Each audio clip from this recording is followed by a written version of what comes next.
Have you seen the Tinder Swindler on Netflix? On our blog at unidelics.com/blog, I break down that story, not as a journalist, not as a moralist, but as someone who works every day with people in silent crisis. It's the story of a woman who falls in love with a charming man on Tinder. Handsome, polished, wealthy.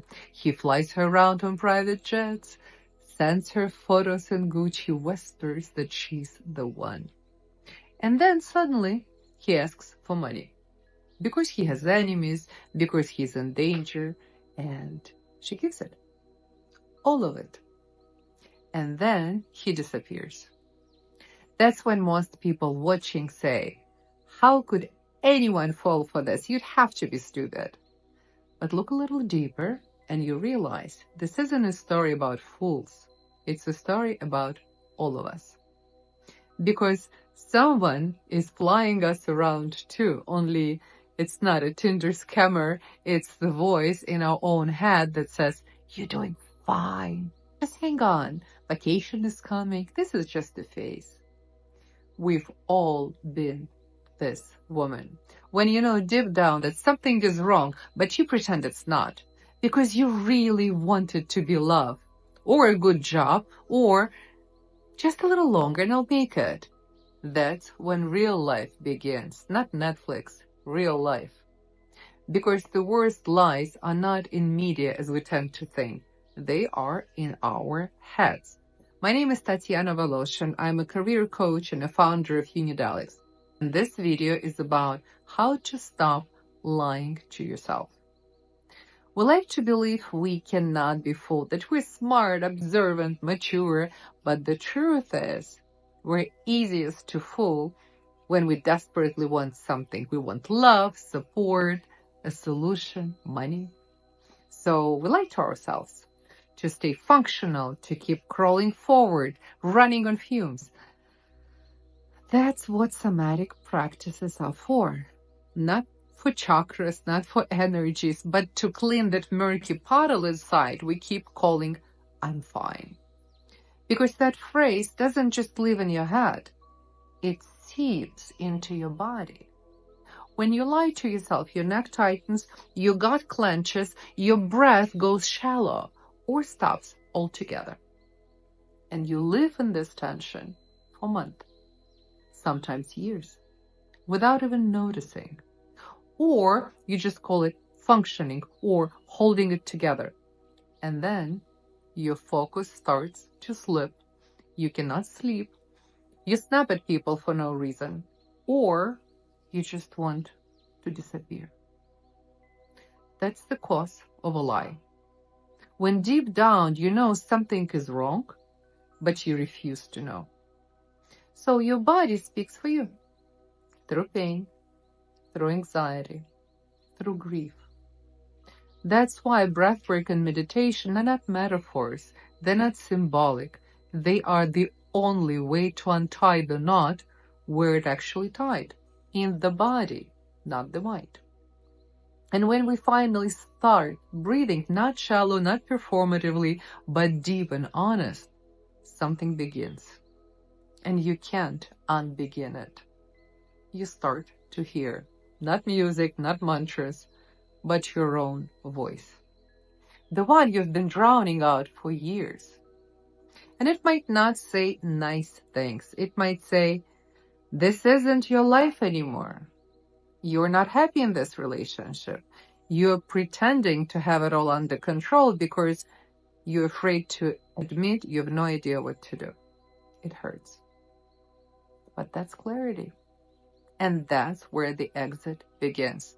One of the most powerful moments I witnessed in a session happened with a man who came out of curiosity, just to try the psychedelic experience without psychedelics. He said, I just need to sleep. I'm overloaded. Just no new age BS, okay?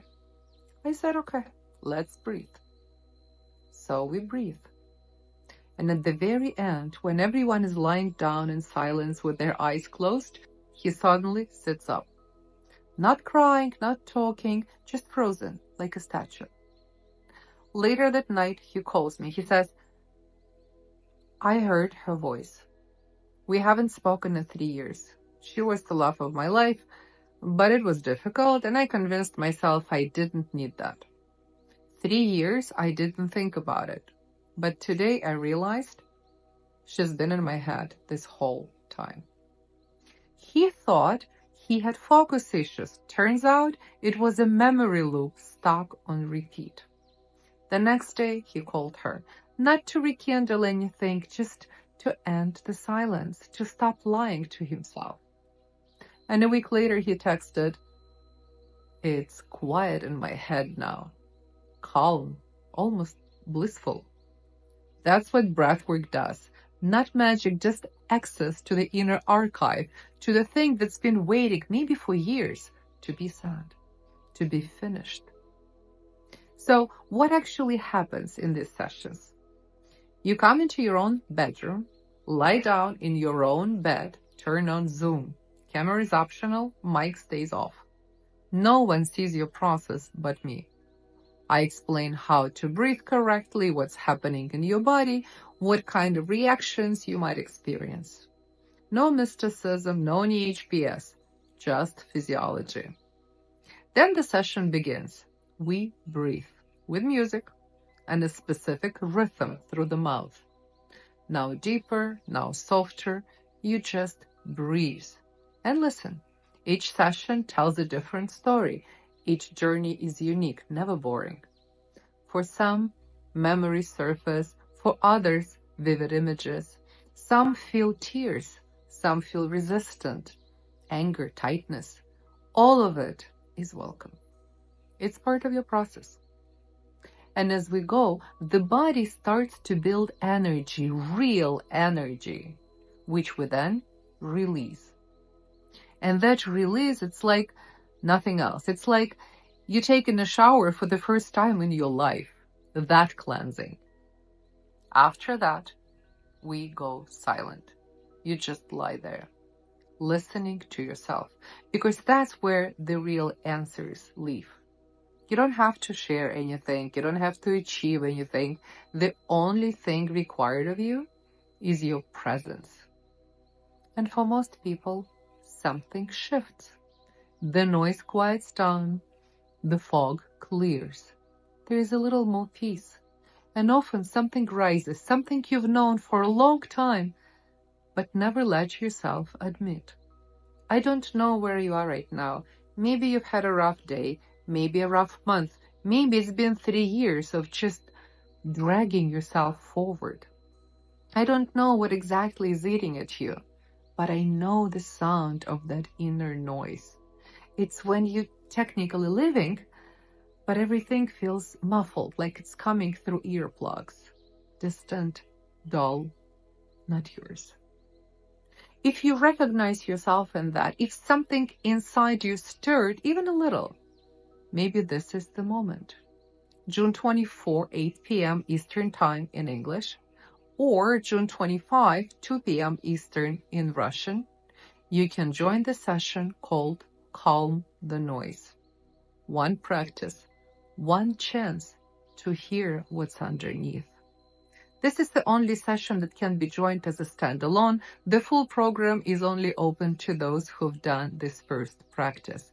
More details at unidelics.com or via the link below this video or podcast. And if now is not your time, just sit in stillness, close your eyes, and ask yourself, what have I done for a long time but haven't wanted to know? If an answer comes, breathe. Just breathe. This was Tatyana Voloshin, and this is Unidelics. You know what to do next.